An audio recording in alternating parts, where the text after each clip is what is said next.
Soy la doctora Mireya López Gamboa, soy médico cirujano, tengo un doctorado en farmacología médica y molecular, me he dedicado a la investigación y recientemente en el área de farmacovigilancia. También he sido miembro del subcomité de medicamentos biotecnológicos para evaluación en COFEPRIS. En este momento vamos a platicar de lo que son los medicamentos biotecnológicos y las indicaciones en este tipo de medicamentos. Pero antes de empezar con las indicaciones y ellos per se, me gustaría retomar que lo que realmente nosotros prescribimos como médicos en la práctica cotidiana son medicamentos que están formados tanto por el fármaco como excipientes y que basados en una tecnología farmacéutica nos dan lo que es la formulación farmacéutica, que es lo que utiliza nuestro paciente. ¿Qué es lo que pasa? Que podemos tener medicamentos tanto de síntesis química como medicamentos biotecnológicos.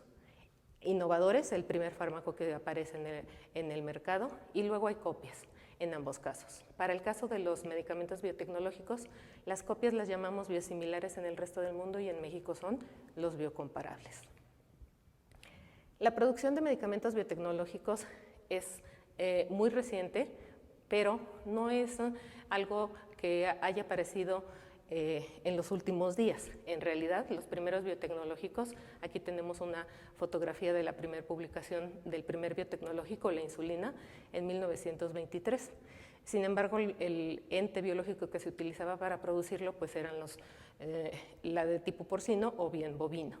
¿Qué es lo que pasa? Que cuando aparece la tecnología de ADN recombinante, pues aparecen nuevas estrategias y herramientas con las que ahora, si conocemos la estructura química de una proteína que puede ser un blanco terapéutico, la podemos sintetizar y por lo tanto generar un medicamento específico para un padecimiento.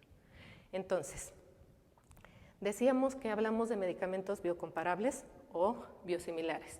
Pasa que en el resto del mundo los medicamentos se les conocen como biosimilares.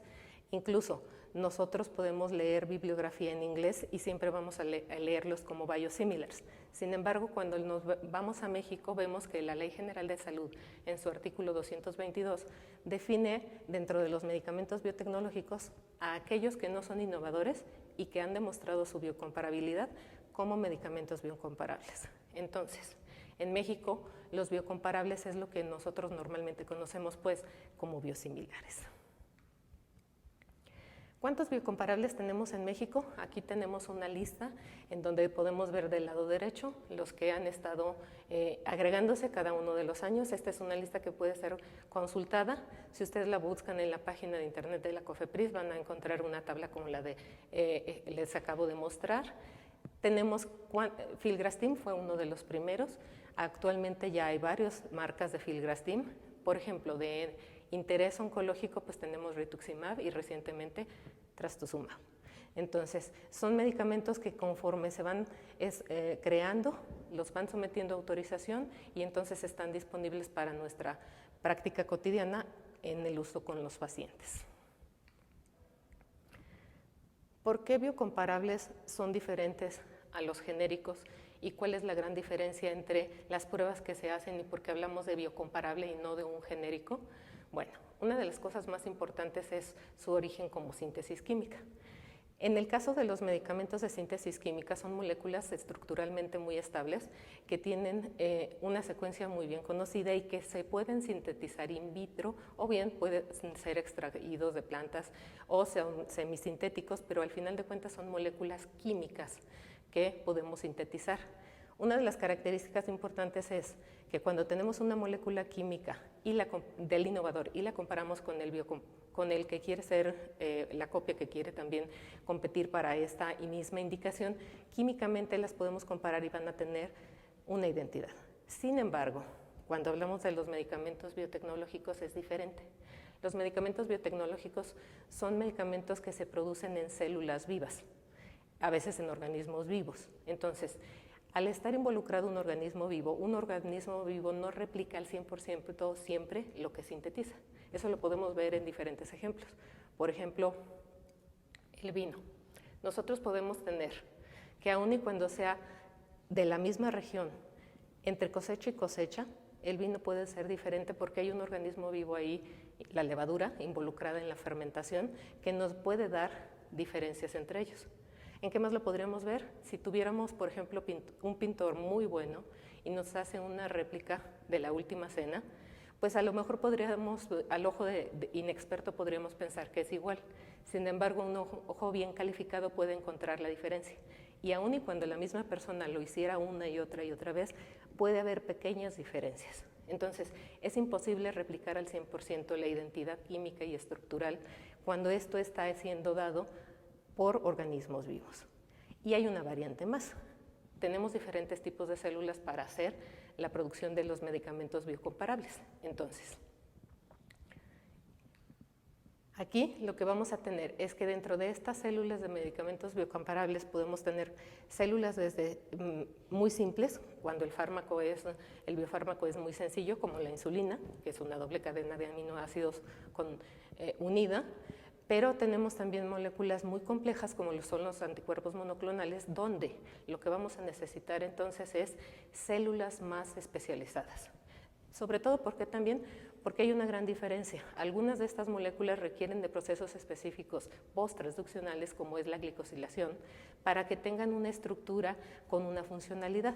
Es decir, no es suficiente la síntesis y la cadena continua de aminoácidos. Necesitamos que también la síntesis post-transduccional, la agregación, los plegamientos y la agregación de diferentes glicanos, por ejemplo, sea específica. Y este es un proceso que no lo saben hacer células como los cultivos celulares de coli. Entonces, ¿qué es lo que tenemos?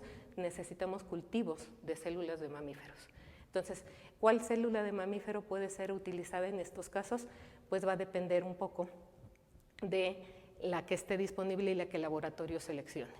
Entonces, las células de mamíferos que sí pueden hacer estos procesos de glicosilación tenemos de varios tipos. De las más frecuentes están las CHOP, pero en realidad hay varios. Entonces, ¿qué célula utiliza cada uno de los medicamentos?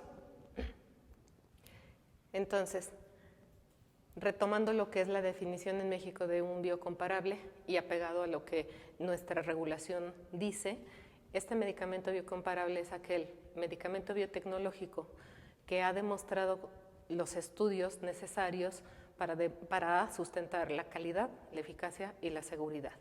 Y la indicación terapéutica es una indicación terapéutica que va de la mano con lo que es el registro sanitario. Entonces, la indicación terapéutica del biocomparable tendrá que ser la misma que tenga el medicamento innovador. Cuando hablamos de indicación terapéutica es muy interesante enfocarnos desde qué punto la estamos analizando. Nosotros sabemos que cada vez más la indicación terapéutica y la decisión de qué fármaco dar a cada paciente está mucho basado en la medicina basada en evidencias, que es el círculo que tenemos hacia abajo. Sin embargo, en la práctica cotidiana también está influenciado por las circunstancias sociales e incluso por las preferencias del paciente. Entonces, nuestra práctica cotidiana está enfocada en todos estos y está influenciada por todos ellos. ¿Cuál sería lo ideal? Lo ideal sería tomar el centro de la mejor evidencia con la posibilidad del paciente de adquirir el medicamento muy de la mano con las circunstancias sociales. Sin embargo, esto no siempre es posible y particularmente en los biotecnológicos que suelen ser costosos, no lo es. Es por eso que los biocomparables son un elemento importante, porque un biocomparable debería de tener un costo mucho menor de forma tal que el paciente pueda adquirirlo. Entonces, en este sentido, ¿qué es lo que tenemos? Lo que tenemos es, pues, que la indicación terapéutica va a estar principalmente dada por la evidencia clínica fundamentada de los estudios clínicos con los que se hizo el medicamento innovador. Y estos estudios clínicos con los que se hizo el medicamento innovador van a dar la pauta para que la autorización regulatoria nos dé cuál es la indicación, cuál va a ser la indicación aprobada para la cual se pudo obtener la evidencia que sustente que es efectivo, seguro y de calidad en esas condiciones. Y entonces, bajo estas condiciones, ¿qué es lo que vamos a tener? Pues que el medicamento biocomparable tendrá que tener estudios para poder sustentar que tiene esta eficacia y esta seguridad. Ahora, dentro de los estudios que se utilizan para los medicamentos biocomparables, también es muy sabido que se busca a mayor caracterización de la molécula, es decir, a mayores estudios preclínicos, menores cantidad de estudios clínicos se hace necesario. Aquí hay un factor muy interesante, un reto de cómo determinar la intercambiabilidad, porque en la práctica cotidiana luego nos podemos preguntar, bueno, si es biocomparable, ¿quiere decir que lo puedo intercambiar? Entonces, ¿qué es lo que tenemos?